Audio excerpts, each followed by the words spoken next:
If you've been listening to our podcast this season, you might be hearing this music and think, hey, that's not the PathBreakers theme music. First of all, thank you for listening. And also, you be right. This music is by the band Quetzal. And one of the members of Quetzal is its namesake, Quetzal Flores. Hello, everybody. This is Quetzal Flores, Director of Cultural Power with the Community Power Collective here in the east side of Los Angeles. In addition to his role at the Community Power Collective, he is also a Grammy-winning musician. And today, we're going to chat with Quetzal Flores about the connections between music making and community organizing, between cultural traditions and cultural power. And when we were recording, Quetzal was sitting in front of several paintings on the wall. There was a portrait of a woman, A Raúl Baltasar painting of my partner Marta. Another painting, primarily in red and black, of a trumpet player at a protest. Particularly about the teacher strike that happened a couple years ago here in LA. and a third one. Well, this is Carmen Lomas Garza. This is actually, it's a lithograph This one's a dreamy nighttime scene. that depicts a family, two sisters on a rooftop, you know, reflecting on the moon and the clouds and pointing up and just kind of like, you know, the wonder of nature and the universe. And then you have a mom down here doing what we could call invisible labor, but creating the conditions that are safe enough for these young people to be up there and to imagine and to be connected and to, you know, and to be in relationship and conversation. Creating space for imagination is a critical aspect of Quetzal's work with the Community Power Collective. From imagination comes innovation.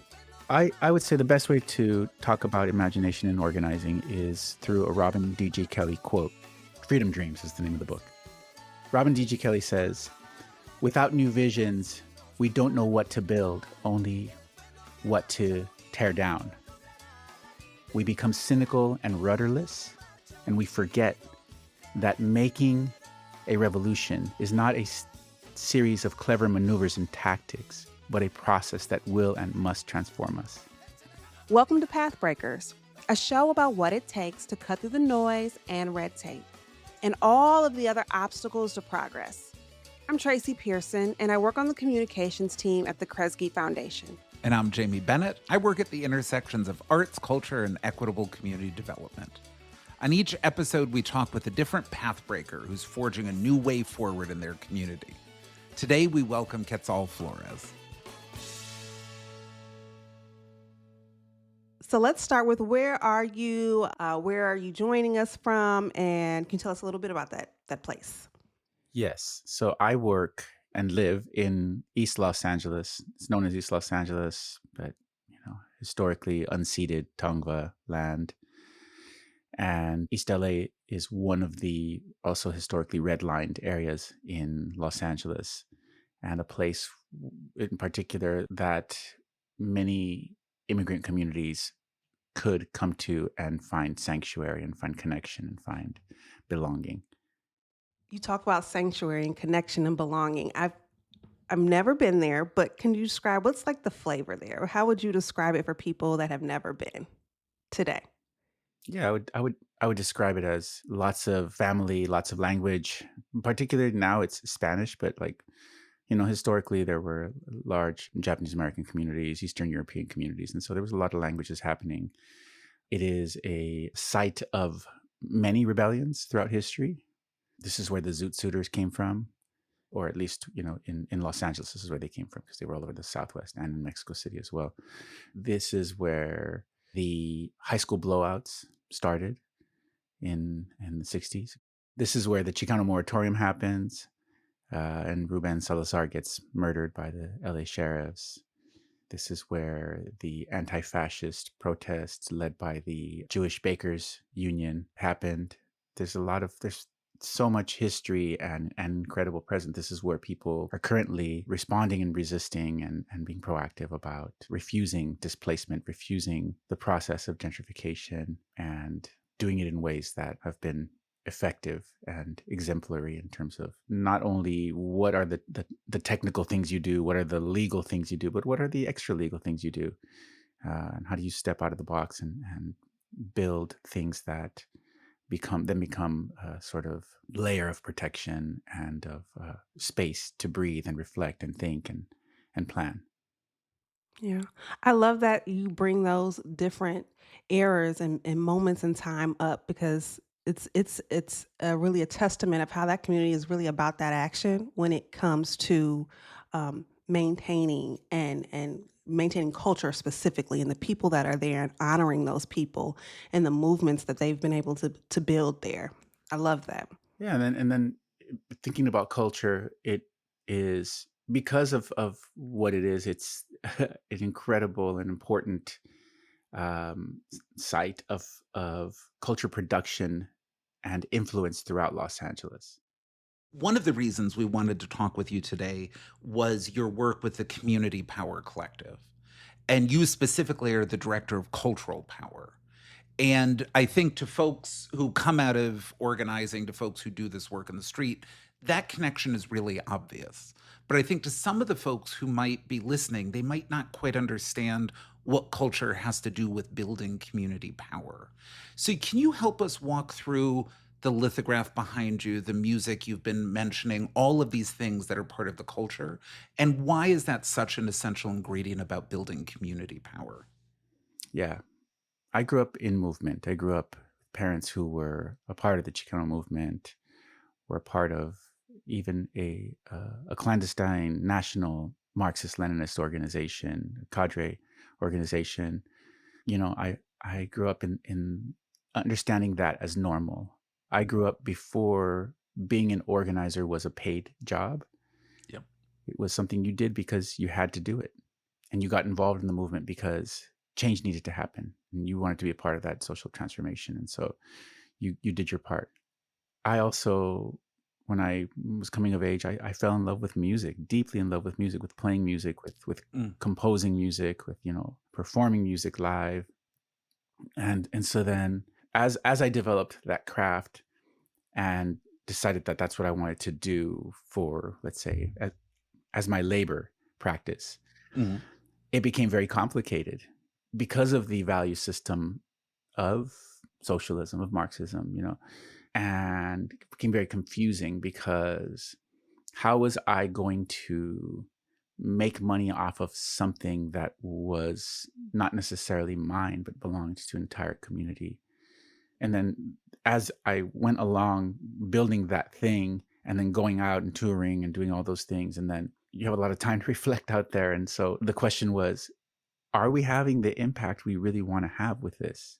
And so you moving from town to town, you play, you get on stage, you play, you sell merch, you shake hands, you say hello, you hug people, you say goodbye, you go to the next town, and it's just a business.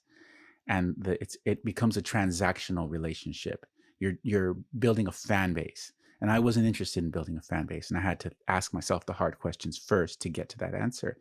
And so once I could answer that, then it was like, well, what am I trying to build? How am I effectively going to build movement with culture? Mm. And at the same time, there was this movement of indigenous people in Chiapas, Mexico, that in the early 90s that came out and declared war on the government of Mexico. And they're called the Zapatista movement, right? Or the acronym is EZLN, Ejército Zapatista de Liberación Nacional. And so the Zapatista movement was so inspiring because it was these Mayan Indians who were deeply rooted in their traditions, in their culture, spawning this postmodern revolution. Yeah. And it wasn't the guns and the warfare wasn't the point. They quickly retreated from that and then pulled civil society into a conversation, an Mm. important, necessary conversation around transformation, around indigenous rights, around questions that up to that point movements weren't really trying to deal with, and particularly around gender and sexuality and so on and so forth. And so one of the quotes that really impacted me was when the Mexican media was trying to discredit one of their spokesperson. They called him Subcomandante Marcos. They said, oh, because they wear ski masks. And so Mm. They were like, why do you hide your identity? And then he would say, well, if before 1994 you didn't care what we looked like, why are you so concerned now? We hide our Mm. identities just to make the point that you're asking, right? And Mm. then he says, well, we heard Yeah. Marcos was a gay from San Francisco. And then he pauses and says, yes, Marcos is a gay from San Francisco. And he's a Black from South Africa. And he is a Palestinian in Gaza.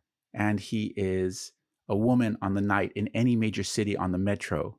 And he just goes on and on. He says he's all the oppressed people in the world saying enough. Mm. And that type of response, that type of creativity, it was poetry. Clearly it was poetry. And so then Yeah. we started to dig into like what they were doing, and then we had an opportunity to plan an encuentro, which is like a retreat, a very pointed and intentional retreat to get at some things. And so it was a cultural encuentro. And this is the first time that they were actually engaged around culture, because they had been having these, what they call the international encuentro, the intergalactic encuentro, but it was largely dominated by dogma and philosophical conversation around or theoretical conversation around what is the meaning of this movement. And you had all these intellectuals from all over Mexico and around Latin America and the world descending upon these indigenous communities. And what we heard was that the indigenous people felt displaced in these conversations.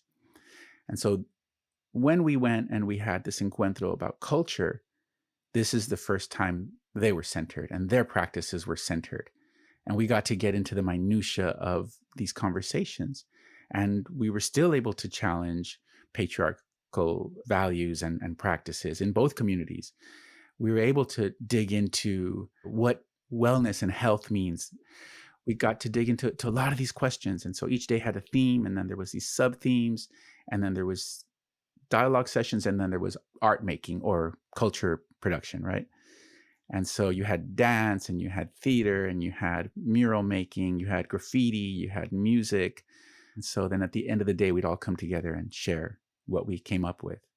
And I tell this story because this is where we learned something that has been so important in my practice and in many people's practice from my generation. And that is, how do you land your skill set as an artist into a community space in a way that reignites participation, that engenders participation, right?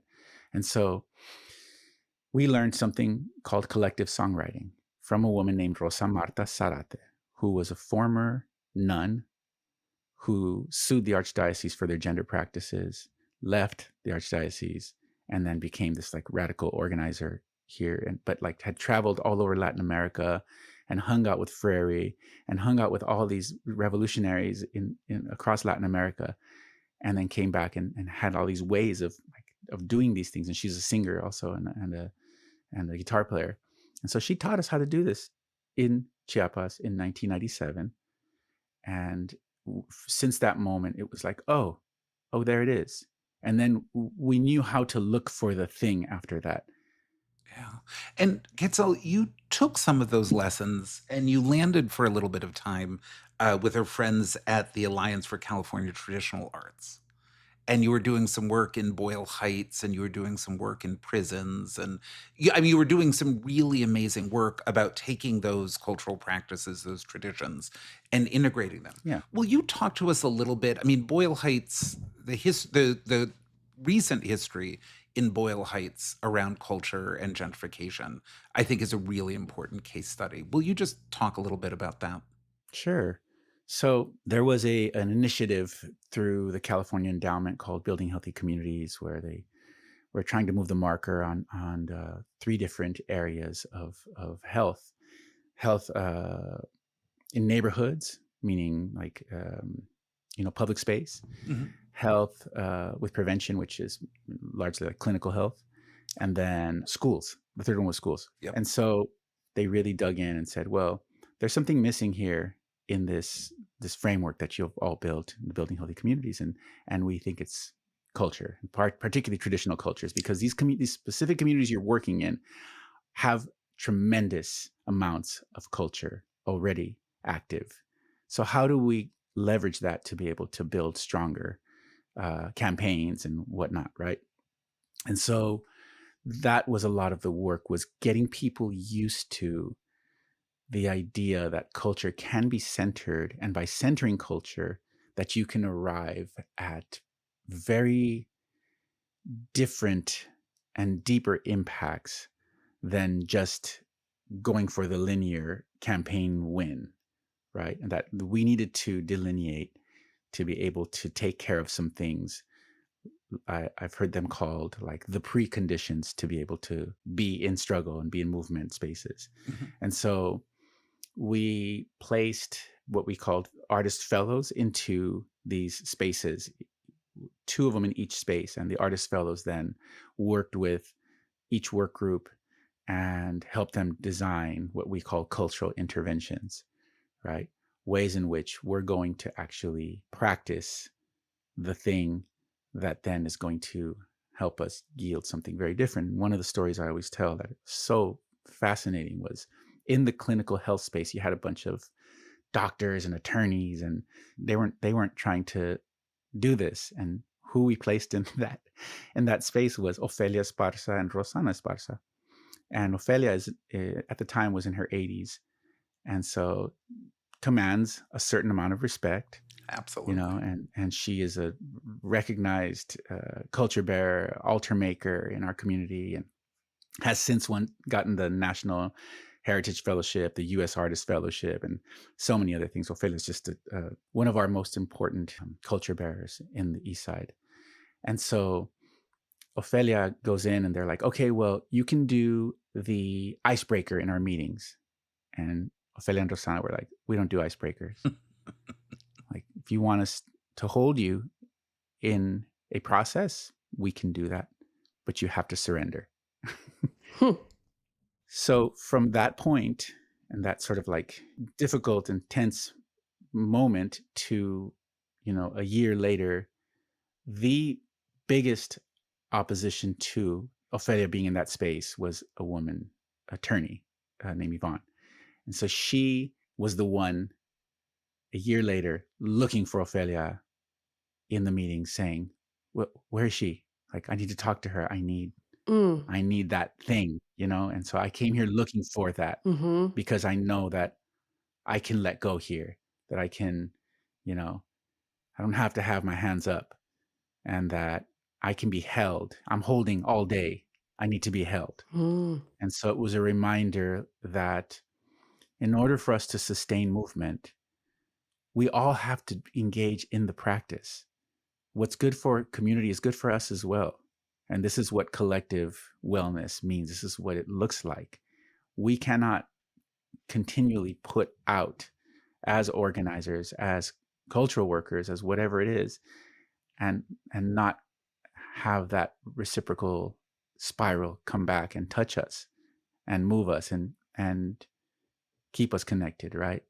And so that was a lot of the work in Boyle Heights, was cracking open those moments and those spaces where people can see themselves collectively in the mirror and say, oh my gosh, like, you know, let me say what I need, because no one has ever asked me before what I needed. My pen is like going crazy. You dropping gems and I'm just trying to catch them. I want to talk to you about the Community Power Collective. What was the founding story there? How did that sort of come to be? You want me to tell you the truth, or you want me to give you the? I want it real. What's the truth? I was going to tell the truth, make the producers nervous. Yeah. So I was hired by my close friend, Isela Gracian, to work from the Building Healthy Communities work. We had an art and culture work group. And so this is how I got to really connect with Isela and build, you know, beautiful life. We actually share birthdays. We just had a birthday, June 4th. Oh, happy birthday. And so, thank you.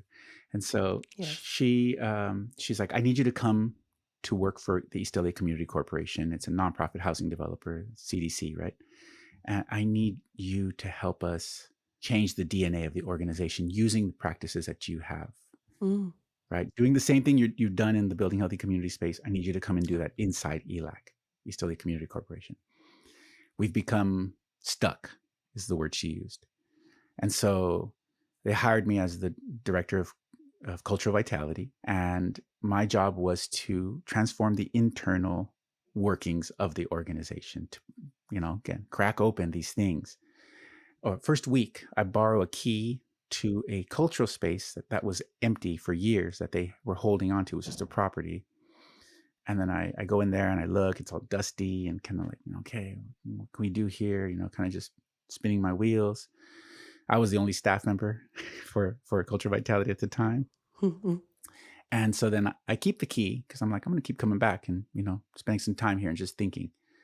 And then all of a sudden I see the person who gave me the key. They were called the property manager, right? And they say, hey, where's the key? And I said, oh, I have it because I'm going to keep going over there. They're like, well, we have a policy. If you don't return the key within 3 days, I suspend your privileges for 30 days. And I thought he was kidding, but he wasn't kidding. And I was like, oh, he's not kidding. Oh, so this is the vibe. Oh, this is what's going on here. Okay, here, sure. Here's the key, And so I was like, okay, I got to get to work. And I can go to the community space and imagine later, but I got to get to work internally here. And so we started to just create process. And the thing we did that really helped us turn the corner was a mural project. Mm-hmm. I brought in one of my contemporaries who was in Chiapas with us, who understood the trajectory, understood the mission, and who had the skill set. His name is Omar Ramirez. And Omar Ramirez has since come up with this really beautiful framework called Restorative Cultural Arts. And is going to publish something soon. And so he's brilliant. And Omar, he says, okay, well, let's do a mural project on panels. And so for a year, we went and we just would meet with different groups of people. So we met with what were effectively the departments. And then we started to mix them up, and break apart the departments and meet with like this person from this department, that person from this department, and put them together because they didn't like each other, right? And then have them work together on an actual panel. And so, but what came out of those discussions was actually a theory of change. And that theory of change identified that we have been fixed in a mode of resistance for some time now.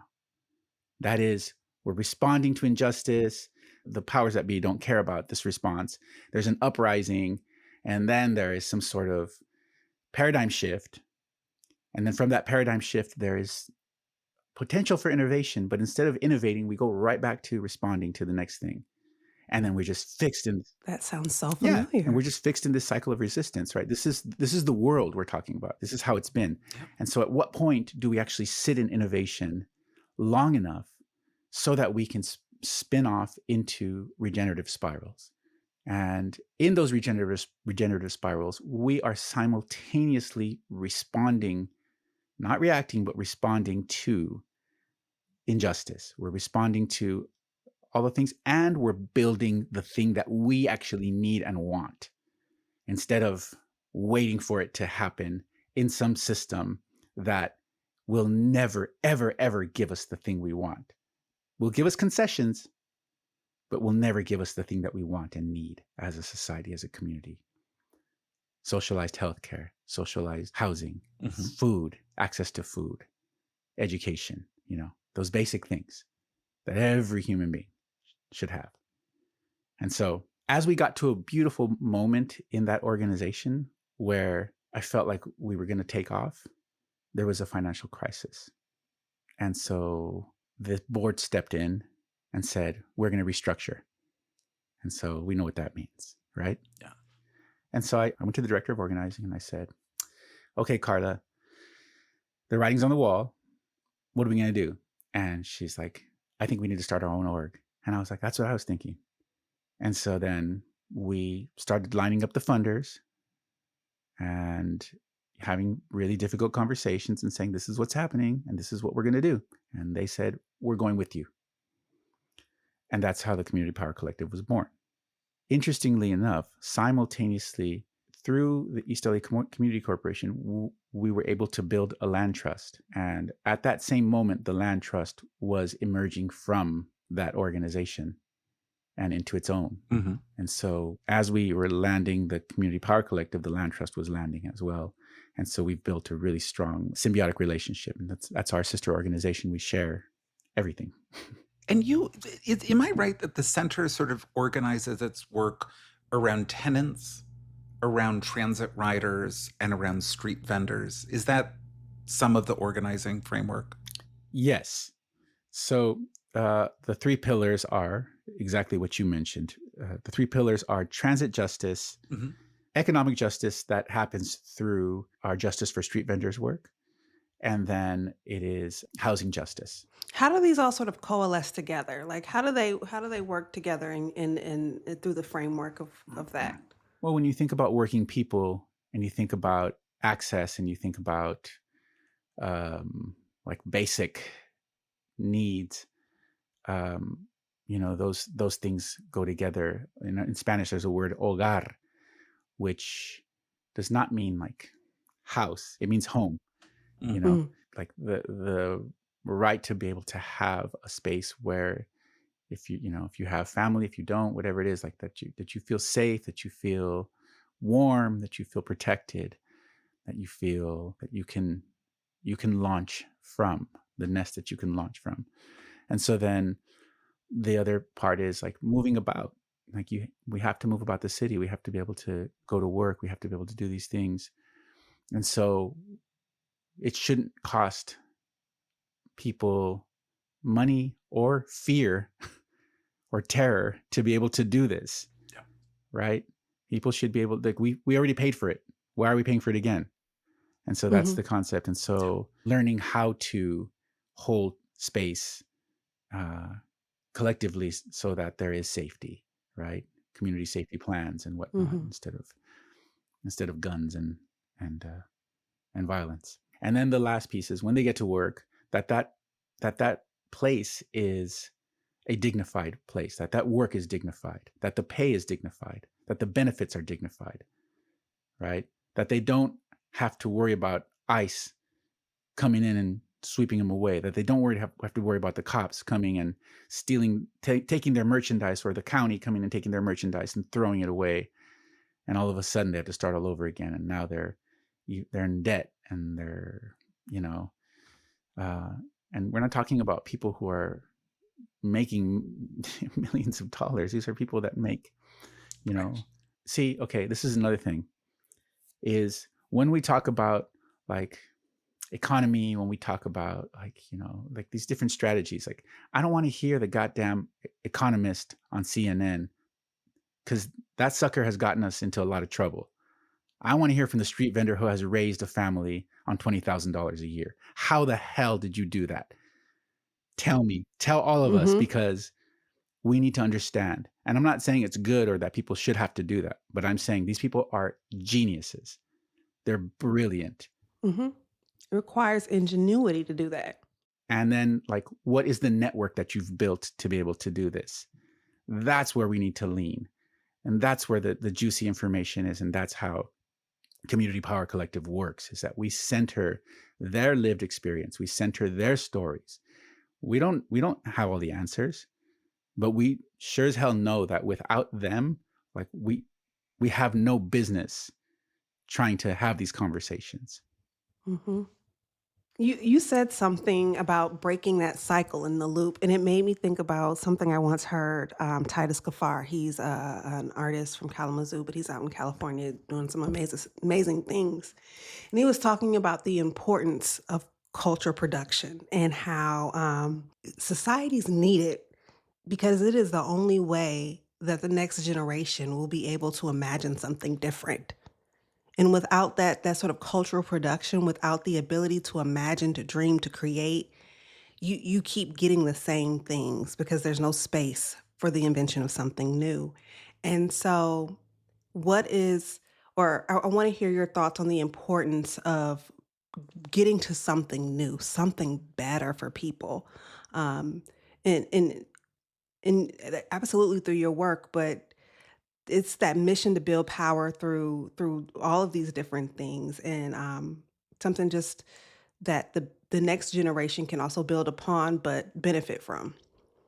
One of the traditions that I have studied for a long time and been a participant in is the fandango tradition from Veracruz, Mexico. Now, the fandango tradition is a participatory music, dance, and singing tradition around a wooden platform. It is an Afro-Mexican tradition. It is the music itself, the son jarocho, is known as the blues of Mexico because of the way it has emerged and the way it narrates story, history, herstory, on and on. And so in the fandango, there are no performers, there are only participants. Even that last, in its concentric circles, even that last circle, which is community, sort of hanging out, eating, having conversation, let's call it the cell wall. Without that sort of outer wall, we cannot will this thing into fruition, right? And so in that tradition, so you all know La Bamba, correct? Of course. Okay, so La Bamba is from that tradition. However, they would never say, let's play La Bamba. They would say, let's play a Bamba. Because they are very aware that there's not one definitive version of Bamba, that it is up to the community in those moments, in the present, to be able to articulate it however they need to. And then the verses that are sung may be verses that have never been sung before. The verses that are sung, the order that they're sung are different. And so this is the beauty of traditional music. This is the beauty of tradition in general, okay, is that it is dynamic. It is ever evolving. And we have to look at it as such in order to benefit from it. So there's so much in what you just said. And one of the threads that I want to pull a little bit, and these are some things that have come up, I think, consistently across the conversations we've been having.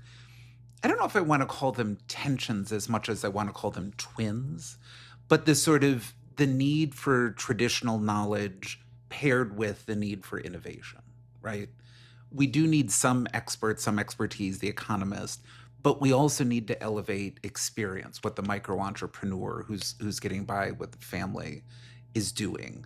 There's, and sort of traditionally philanthropy has a hard time with more than one thing being true at the same time.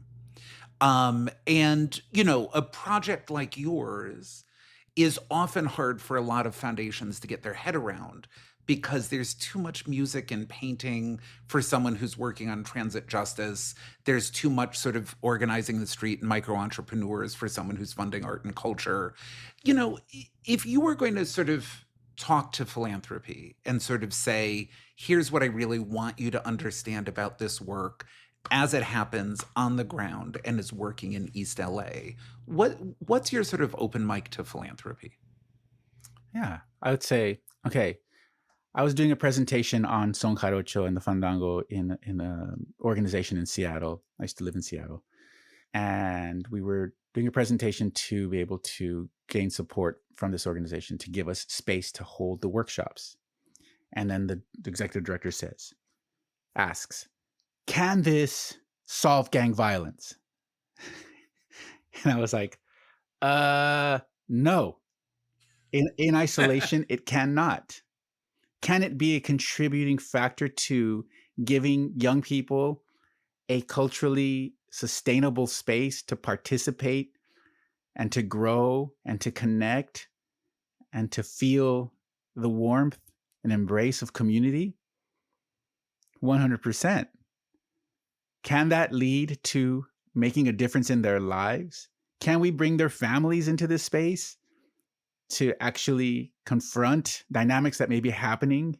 Sure. Are there resources in this space with people who work in different sectors that could provide resources to therapy, to anger management classes, to jobs or job training? Or absolutely 100%. All of that can be found here, right? But this is how philanthropy works. It's like, oh, this thing is going to do this, right? It's going to solve gang violence. Mm-hmm. And that's just not how it is. What I will say, though, to them is that the cultural component, and particularly within how the Community Power Collective is working it, is an essential function in the larger scope of organizing. We cannot ignore the lived cultural experience of community people. As a matter of fact, we are doing ourselves a disservice if we ignore it, because the information that they are bringing, the wisdom that they are bringing, the cultural wisdom, is the foundation for which we have to build this thing up. To look at street vendors and to say, oh, micro entrepreneurs. Yes, that is true. And 80% of them are indigenous from Central America and Mexico. Okay, what does that mean? Well, it means a whole lot. And when you think about what indigenous communities have that we are missing, is exactly that. They know each other. They know their neighbors. They know how to build community. The communities are oftentimes moving intact over here. And the networks are intact. And the social dynamic is intact. And so how can we leverage that and build a stronger movement?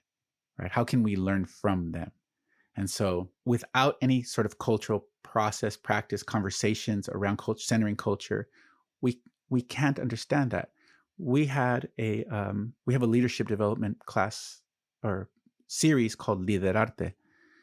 And one of our curriculum is corn, beans, and squash, a system in equilibrium. And everybody in the room can relate to that, because everybody's sort of dietary foundation is that. That's where we all come from, right? And so every meal that is prepared for these sessions is using those ingredients. So first thing they do is they eat it. And then we talk about it. And then they start telling stories about their grandmothers and their mothers and their great-grandmothers and them as children walking through these cornfields, like understanding that connection to earth, understanding the connection to culture and land and all these amazing things that then turn into the foundation for a critical analysis of capitalism, of patriarchy, of white supremacy, some systems that are out of balance versus a symbiotic system that is in perfect balance, from the earth roots to your plate. Maintain an equilibrium. And so to them, it is fascinating because they understand it in the deepest way. They embody it literally. In our DNA, we embody that. And so that's one of the things I would describe. Quetzal, I wish this conversation keep going. I want to keep learning with you and talking with you. I know we're almost out of time, and I can't think of a much better place to leave it than with the senoras and with the three sisters, the corn, beans, and squash. Tracy, what should we do to close up today? I think we'll do a quick lightning round. Let's do it. Yes, that sound okay? Yeah. All right. That sounds great. These are the real gotcha questions. What sound reminds you of home? Wow. Sorry. That's not lightning. My child's voice. That's beautiful. Do you have a favorite tradition within your family? Oh, for sure. Son Jarocho. This is how we gather in the living room. Amazing. Favorite street food? Tamales. Would you take me to go look at a sunrise or a sunset? Oh, sunset in East LA, Boyle Heights is something to marvel. Beautiful. First song you remember learning how to play? Oh, Harbor Coat by REM. Awesome. We're recording rather early for you. Do you have coffee with you, tea, or something else? I get up at about 6 a.m. every day. I already had my coffee. I already had my workout. I'm all juiced up. Awesome. What keeps you grounded when the work gets heavy? My music, my instruments. I pick them up and I play whenever I start to feel tension, and my music has never let me down. After Los Angeles, what's your favorite city to perform in? It's a toss up between Chicago and New York. We'll give you 2. I'm a thoroughbred Detroiter, but I love Chicago. Like, I love that city. What does liberation sound like for you? Oh, it sounds like the voices of many, many women singing together in tune, out of time, in time, and still somehow together. I love that. You've name-checked some really amazing folks, some amazing teachers. Who's one more person who helped make the path that you're walking today? My lifelong teacher, Lorenzo Martinez, also known as Lencho. Awesome. Excellent. Well, Quetzal, I think this is where we'll leave it for today. I can't wait to come visit with you in person, walk the streets together, and until then, have a great rest of your day. Thank you both so much for a beautiful interview.